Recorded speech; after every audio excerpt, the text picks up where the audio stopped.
doesn't mean it's good.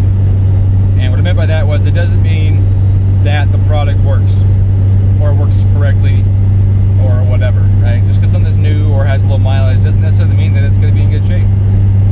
And just because you've never had a problem with it doesn't mean that problems won't exist.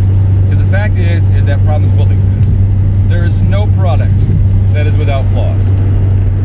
The best injectors, the best ECMs, the best pistons, the best rods, the best camshafts, the best springs, like everything at some point is going to have a problem. Quality control may be lacking. Somebody could drop it in shipment.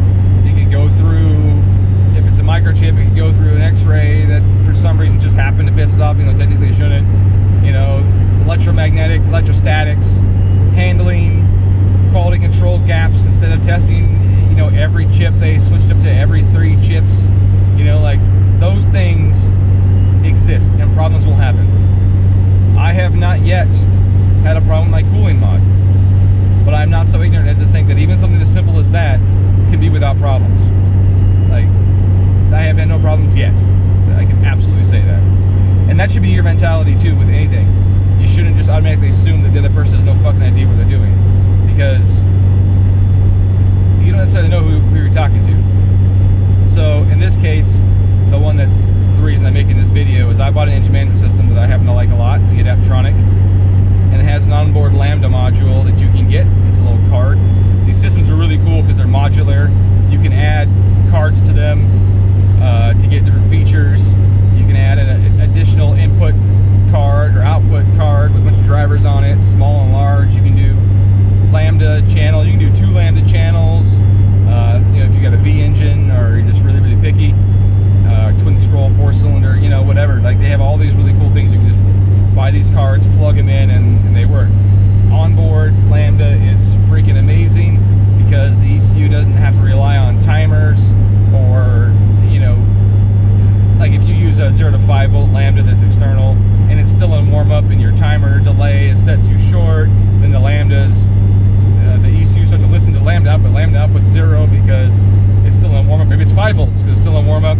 Then it throws a code or it gives you a crazy freaking trim or whatever, and the engine hesitates. Like, onboard Lambda is the shit because it's never in closed loop without the sensor being functional, and that's a really wonderful feature to have. Just like a factory ECU, So I always get the onboard Lambda, or at least a CAN-based Lambda, where they have the same CAN protocol, and they know when one's in warm, one's not, and the ECM knows when to listen to it, when not to listen to it. It just makes sense.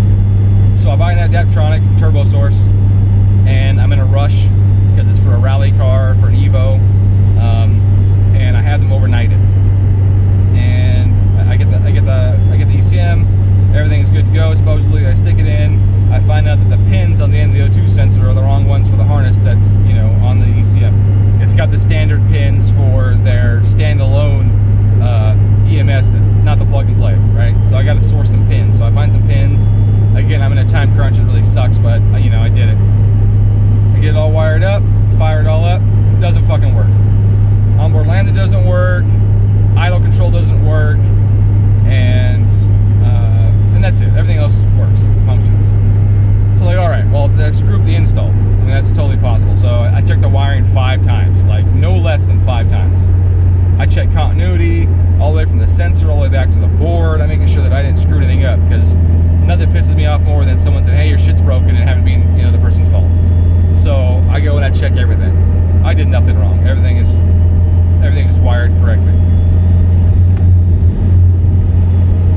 Idle control doesn't work, so I contact the manufacturer, I contact the guy I get it from, and the response from the guy at Turbo Source was, oh, he must have wired it in wrong or something, but I don't know how to troubleshoot those.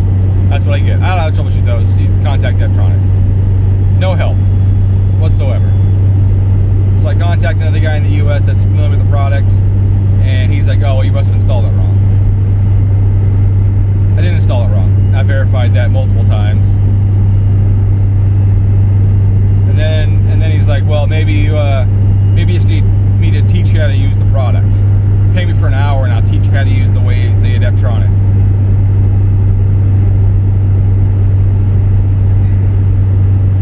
Yeah, man, it's not that. I'm really good at troubleshooting, and I can tell you that it's a hardware or a firmware issue with the product. It isn't that you need to learn to fucking tune. But you know, they had to go right to that result. So, realizing I'm not getting any help, I decided to do troubleshooting some more. And I actually take the ECM out of my own car, this one here, and I pull the wideband module out of it, and I put it into the Evo, and sure enough, it fucking works. So of course, the module's bad.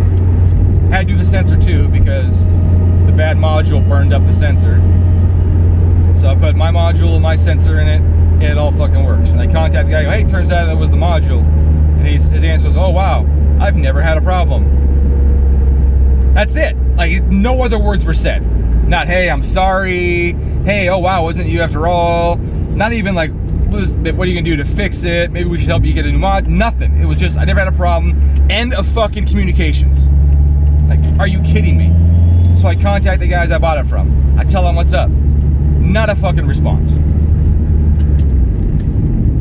So I still have a bad module and a bad sensor, and I've had no contact from the people that I sold it from, even though I've contacted multiple times about the issue. Nothing. Really irritating. Really irritating. The first thing that they assume is that, oh, you installed it wrong. Oh, you don't have a fucking tune. Oh, blah, blah, blah, blah, blah, blah, blah. And it's your product, and there's no freaking communication or any attempt to rectify the issue. Unacceptable.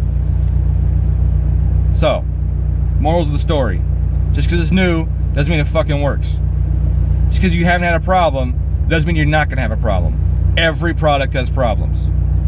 You should have said, I haven't yet had an issue. And the last thing is, don't freaking insult the guys that are contacting you. You know, don't assume that they're just fucking morons, because we're not all fucking morons. And then I guess the last thing really would be, support your goddamn product. Like, holy shit. At this point, I'm not going to use TurboSource for anything anymore. Any Adaptronic, I'm going to have to go somewhere else, because the customer service is terrible. They've made no attempt to rectify the situation. They did nothing but deflect. Like, yeah, don't use TurboSource. That's all I can really say. And, oh, and I talked to Adaptronic, the support of Adaptronic. Mark Gould, he works for Haltech and Adaptronic. He's super cool. I like him. They're down in Australia, I believe.